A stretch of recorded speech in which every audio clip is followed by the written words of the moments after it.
The Tuileries Palace was a royal and imperial palace in Paris which stood on the right bank of the river Seine. It was the usual Parisian residence of most French monarchs, from Henry IV to Napoleon III, until it was burned by the Paris Commune in 1871. Built in 1564, it was gradually extended until it closed off the western end of the Louvre courtyard and displayed an immense facade of 266 meters. Since the destruction of the Tuileries, the Louvre courtyard has remained open and the site is now the location of the eastern end of the Tuileries garden, forming an elevated terrace between the Place du Carrousel and the gardens proper. History. After the accidental death of Henry II of France in 1559, his widow Catherine de' Medici planned a new palace. She sold the medieval Hôtel des Tournelles, where her husband had died, and began building the Palace of Tuileries in 1564, using architect Philibert Delorme. The name derives from the tile kilns or Tuileries which had previously occupied the site. The palace was formed by a range of long, narrow buildings. During the reign of Henry IV, the building was enlarged to the south, so it joined the long riverside gallery, the Grande Gallery, which ran all the way to the older Louvre Palace in the east. Louis XIV. During the reign of Louis XIV, major changes were made to the Tuileries Palace. From 1659 to 1661 it was extended to the north by the addition of the Tête des Tuileries. From 1664 to 1666, the architect Louis Lavaux and his assistant François d'Orbay made other significant changes. They transformed Philibert Delorme's facades and central pavilion, replacing its grand central staircase with a colonnaded vestibule on the ground floor and the Salle des Cent Suites on the floor above, and adding a rectangular dome. A new grand staircase was installed in the entrance of the north wing of the palace, and lavishly decorated royal apartments were constructed in the south wing.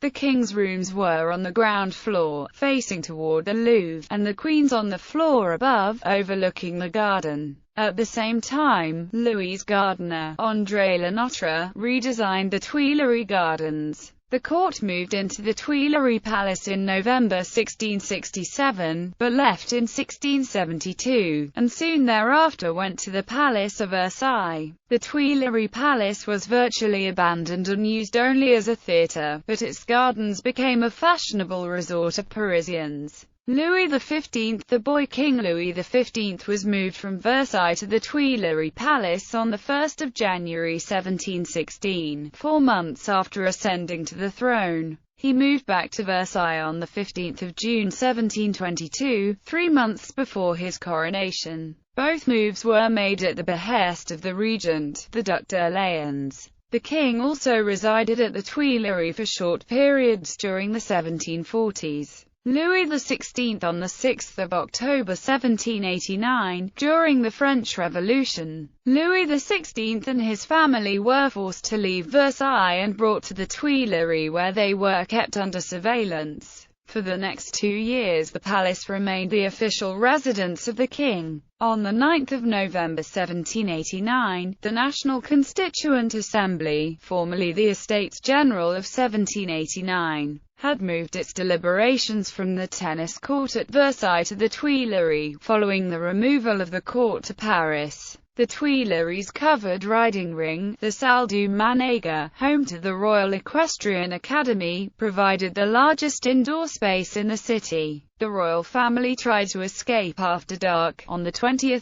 June 1791, but were captured at Varennes and brought back to the Tuileries. The following year, on 10 August 1792, the palace was stormed by an armed mob, which overwhelmed and massacred the Swiss guard as the royal family fled through the gardens and took refuge with the Legislative Assembly. In November 1792, the Armoire de Feu incident took place at the Tuileries Palace. This was the discovery of a hiding place at the royal apartments, believed to contain the secret correspondence of Louis XVI with various political figures. The incident created a considerable scandal that served to discredit the king. Revolutionary France. The Tuileries accommodated the Constituent Assembly, its successor, the National Convention, and, in 1795, the Council of 500 of the Directoire until the body moved to the Palais Bourbon in 1798.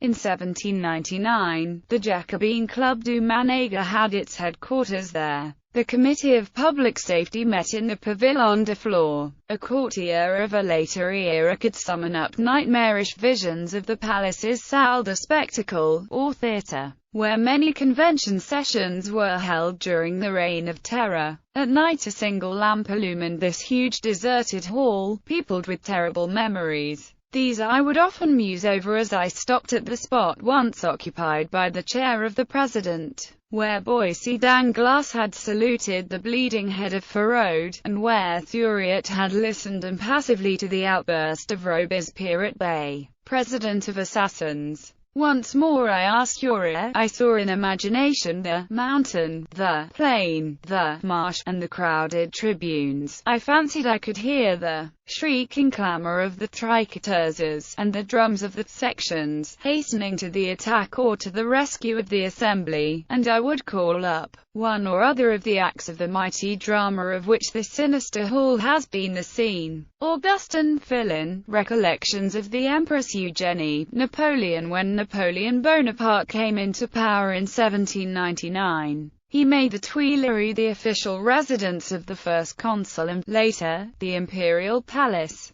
In 1808, Napoleon began constructing the Northern Gallery, which also connected to the Louvre, enclosing a vast square. As Napoleon I's chief residence, the Tuileries Palace was redecorated in the neoclassical Empire style by Passy and Fontaine and some of the best-known architects, designers, and furniture makers of the day. In 1809, Jacob Desmalter, principal supplier of furniture to the emperor, began work on a jewel cabinet designed for the Empress Josephine's great bedroom in the Tuileries. Designed by the architect Charles Passy, this impressive piece of furniture was embellished with several gilt bronze ornaments. The central panel depicts the birth of the Queen of the Earth, to whom cupids and goddesses hasten with their offerings by the bronzier, Pierre-Philippe Thomayer. After a bas-relief by Chaudet, Jacob Desmalter completed the Great Jewelry Box in 1812, with two smaller items of furniture in the same style but using woods from rainforests in China. After Napoleon's divorce, Pierre-Paul Prudhon was commissioned to design the apartments of his new wife, Marie-Louise.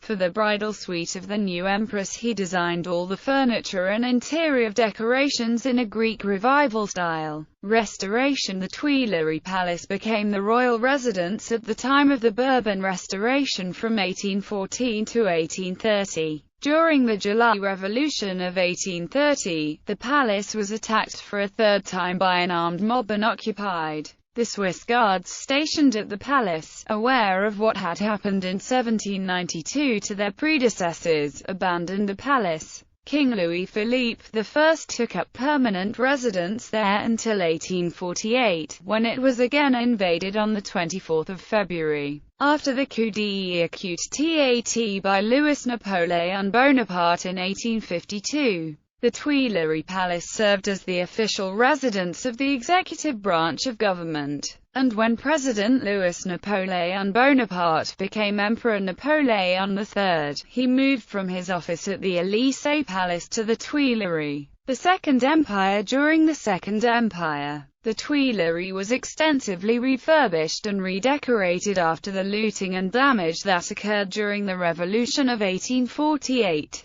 Some imposing staterooms were designed and richly decorated, serving as the center stage of the ceremonies and pageantry of the Second Empire, such as on the occasion of Queen Victoria's state visit to France in 1855. The Second Empire also completed the northern wing of the Louvre along the Rue de Rivoli, linking the Tuileries Palace with the rest of the Louvre, and thus finally achieving the huge complex of the Louvre Tuileries, whose master plan had been envisioned 3 centuries earlier. Previously, the Place du Carrousel had been swept clear of the old houses that had encroached on it. The prominent roof lines of the palace, and especially its squared central dome, were influential prototypes in the Second Empire style adopted for hotels and commercial buildings, as well as residences in the United Kingdom and North America. Interior: the private apartment used by Napoleon III, on the ground floor of the southern wing of the palace,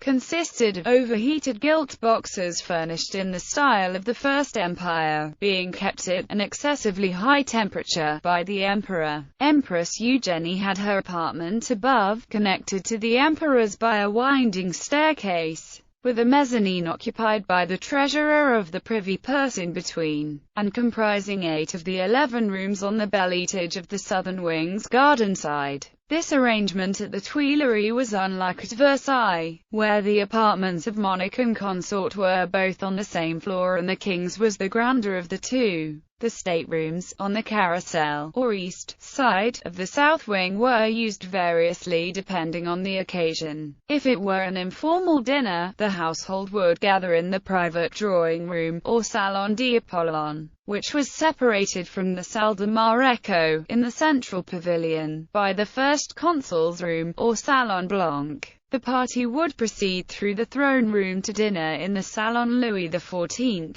However, gala dinners were held in the larger Galerie de Diane, the southernmost of the state apartments. If it were a state ball, then refreshments would be set up in the gallery, and the procession of the imperial party would be from there to the Salle de Maréchaux, occupying the space of 2 entire floors of the central Pavillon de Horloge, which was the ballroom. The little-used northern wing of the palace, which contained the chapel, Galerie de la Paix, and the Salle de Spectacle, would be called into service only for performances, such as the Orba cantata performed the evening of Napoleon and Eugenie's civil wedding ceremony, the 29th of July 1853, or for the most important fetes, such as the party given for sovereigns attending the International Exposition, on the 10th of June 1867. The Salle de Spectacle was also used as a hospital during the Franco-Prussian War. The southernmost pavilion, the Pavillon de Flore, served as the backstairs to the palace. Service corridors led to it. One could get from there to the sprawling basement, lit with innumerable gas lamps, where a railway had been set up to bring food from the kitchens under the Rue de Rivoli. Destruction of the Tuileries. The finalization of the long-planned Louvre Tuileries complex was not to happen. On the 23rd of May 1871, during the suppression of the Paris Commune, 12 men under the orders of Jules Bergeret, the former chief military commander of the Commune, set the Tuileries on fire at 7 p.m., using petroleum, liquid tar and turpentine. The fire lasted 48 hours and thoroughly gutted the palace, except for the southernmost part, the Pavillon de Flore. The dome itself was blown up by explosives placed in the central pavilion and detonated by the converging fires. Observing this, Bergeret sent a note to the Committee of Public Safety. The last vestiges of royalty have just disappeared. I wish that the same may befall all the public buildings of Paris. It was only on the 25th of May that the Paris Fire Brigades and the 26th Battalion of the Chasseurs d'Afrique managed to put out the fire. The library and other portions of the Louvre were also set on fire by communists and entirely destroyed. The museum itself was only miraculously saved. The ruins of the Tuileries stood on the site for 11 years. Although the roofs and the inside of the palace had been utterly destroyed by the fire, the stone shell of the palace remained intact and restoration was possible. Other monuments of Paris, also set on fire by communists, such as the City Hall, were rebuilt in the 1870s. After much hesitation, the Third Republic eventually decided not to restore the ruins of the Tuileries, which had become a symbol of the former royal and imperial regimes. However, the portions of the Louvre that had also been destroyed by fire were rebuilt in their original style. Demolition. In 1882, the French National Assembly voted for the demolition of the ruins, which were sold to a private entrepreneur for the sum of 33,300 gold francs. Despite the protests of Baron Haussmann and other members of French artistic and architectural circles, who opposed what they thought was a crime against French arts and history, the demolition was started in February 1883 and completed on 30 September 1883. Bits of stone and marble from the palace were sold by a private entrepreneur, Achille Picard, as souvenirs, and even to build a castle in Corsica, near Ajaccio, the Chateau De La Hunter, which is essentially a reconstruction of the Pavillon de Boulante. The courtyard pediment of the central pavilion can be seen in Paris's Georges Cain Square. Some courtyard is in the garden of the Trocadero. Other pieces are in the Louvre, the Museum of Decorative Arts, and at schools of architecture, fine arts, and bridges and roads. Tuileries Garden and the Axe Historique. When the large empty space between the northern and southern wings of the Louvre, now familiar to modern visitors, was revealed in 1883, for the first time the Louvre courtyard opened into an unbroken axe historique. The Tuileries Garden is surrounded by the Louvre, the Seine, the Place de la Concorde and the Rue de Rivoli. The straight line which runs through the Place de la Concorde and the Arc de Triomphe de la Défense was originally centered on the façade of the Tuileries, a similar line leading across the entrance court of the Louvre, as the two façades were placed at slightly differing angles. This has resulted in a slight kink on the site of the palace, a feature ultimately dictated by the curved course of the River Seine. Tuileries Garden. The Tuileries Garden covers about 63 acres and still closely follows a design laid out by the royal landscape architect André Le Notre in 1664. His spacious formal garden and plan drew out the perspective from the reflecting pools one to the other in an unbroken vista along a central axis from the west façade, which has been extended as the Axe Historique. The Galerie Nationale du Jeu de Paume is a museum of contemporary art located in the northwest corner of the gardens. Rebuilding the Tuileries Palace.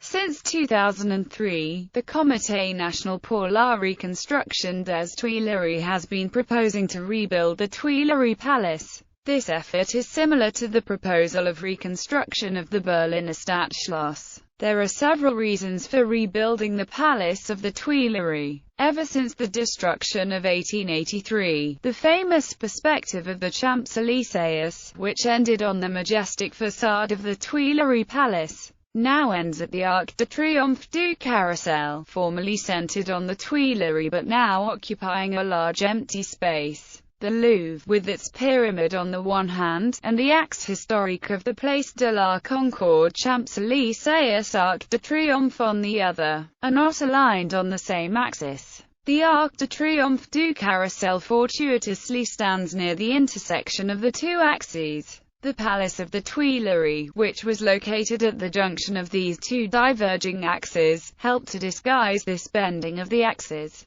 Architects argue that the rebuilding of the Tuileries would allow the re-establishment of the harmony of these two different axes. The Tuileries Gardens would also recover their purpose, which was to be a palace garden. Also, it is emphasized that the Musée du Louvre needs to expand its ground plan to properly display all its collections. And if the Tuileries Palace were rebuilt, the Louvre could expand into the rebuilt palace. It's also proposed to rebuild the state apartments of the Second Empire as they stood in 1871. All the plans of the palace and many photographs are stored at the Archives Nationales. Furthermore, all the furniture and paintings from the palace survived the 1871 fire because they had been removed in 1870 at the start of the Franco-Prussian War, and stored in secure locations. Today, the furniture and paintings are still deposited in storehouses and are not on public display due to the lack of space in the Louvre. It is argued that recreating the state apartments of the Tuileries would allow the display of these treasures of the Second Empire style which are currently hidden. Cost in 2006. A rebuilding of the Palace of the Tuileries was estimated to cost €300 million. The plan was to finance the project by public subscription, with the work being undertaken by a private foundation, with the French government spending no money on the project. The French president at that time, Jacques Chirac, called for a debate on the subject. Former President Charles de Gaulle had also supported reconstruction, saying that it would make a jewel of the center of Paris. Gallery. The vast complex formed by the Tuileries Palace and the Louvre Palace. Staterooms of the Tuileries Palace before 1871. Salon Louis XIV. Great Staircase. Tuileries Palace before 1871. View from the Tuileries Gardens. Stool from the former Palais des Tuileries by François-Honoré Georges Jacob Desmaltes, Paris around 1810.